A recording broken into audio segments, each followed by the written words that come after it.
Hello you beautiful people, welcome back to my channel. Today I'm going to be showing you how to install XAMPP. So what is XAMPP? XAMPP is pretty much the software that will let you run PHP on your local machine. As you can see in the description in front of you, XAMPP is a completely free, easy to install Apache distribution containing MariaDB, PHP and Perl. So let's get to installing it.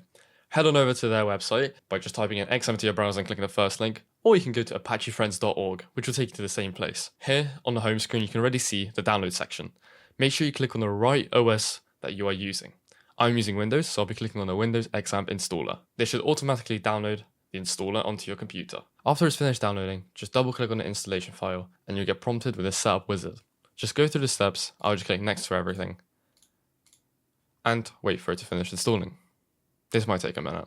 Alright, after the installation is finished, you'll be prompted with something like this. I have checked the box if I want to start the control panel now, and I click finish, and XAMPP should just launch. Here it is. To make sure it's working, you'd start the Apache server. It's giving me a green module here, as you can see. Then we can head on over to our browser, and we can type in localhost, just by itself, and it should pop up with this XAMPP window, where you can then click on stuff like My PHP Admin, PHP Info, How To Guides, etc. You can have a browse if you want, but this means that XAMPP is correctly installed on your local machine. So that's it for today's tutorial. This will get you set up with using PHP and MariaDB for the future episodes.